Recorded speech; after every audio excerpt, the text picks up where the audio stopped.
that free speech not only lives, it rots.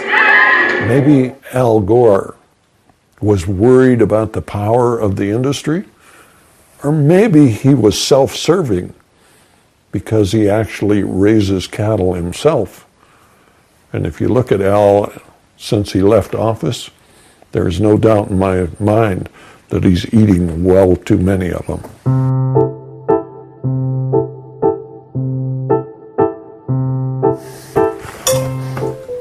If there's something you would like that you don't see, I'll get it for you. No salt or pepper. No, that's fine.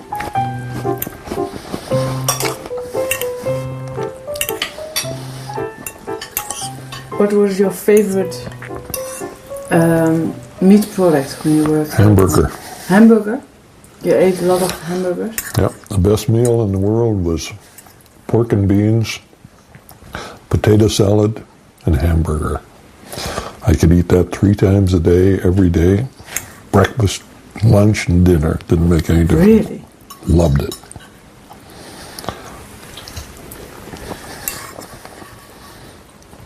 Turned out okay.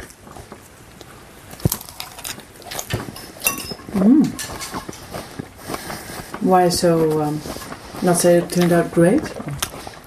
Well, if my wife cooked it, it'd been better. But it just goes to show that if an old cattle farmer can do this, anybody can do it.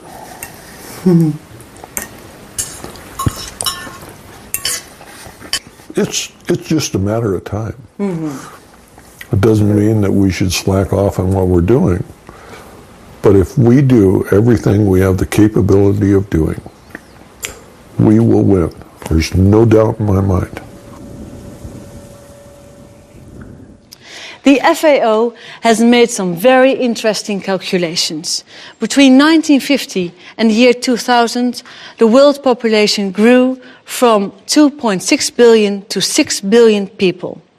Yet meat production increased fivefold, from 45 to 233 billion kilos of meat each year.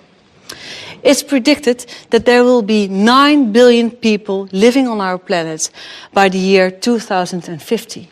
And what will happen with the meat production?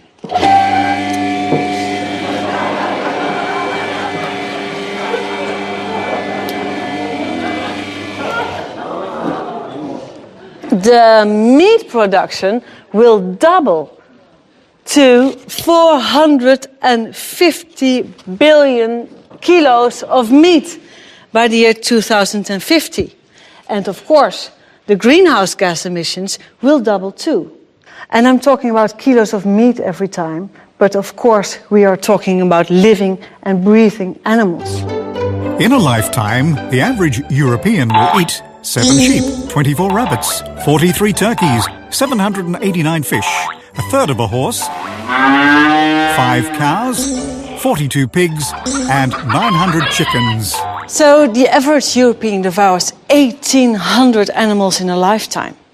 If every person on our planet were to do the same, we would need 142 billion animals every year. In truth, the agricultural sector worldwide has gone off the rails.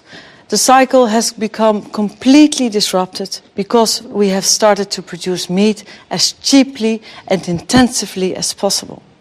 Forests in South America are disappearing because Europe demands huge amounts of animal feed. The gigantic factory farming industry in the United States, the huge level of meat consumption in the Western world, all at the expense of the climate, biodiversity, drinking water, and food for the very poorest people on Earth.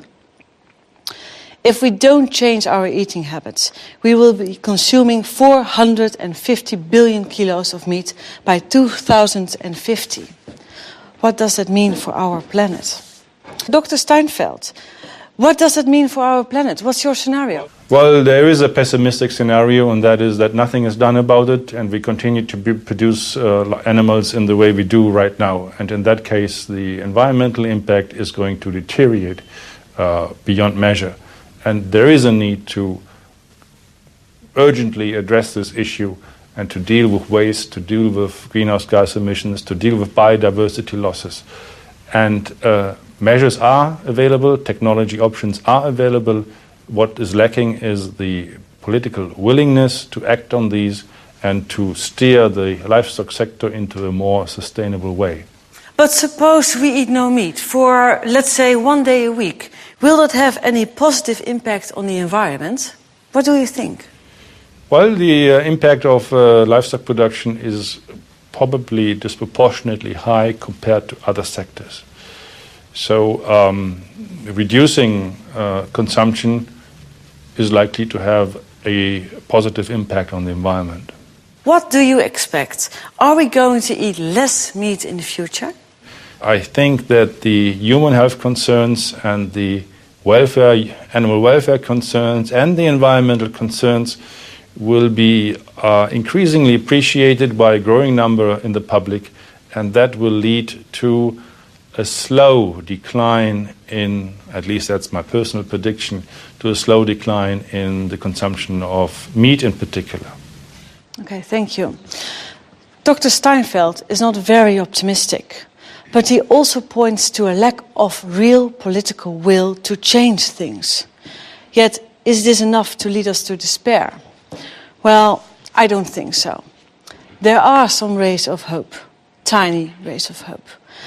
I think that is just because people simply don't know. I'm sure that if they knew, they'd want to change their eating habits. But even politicians, who you would expect to know more, haven't got the faintest clue.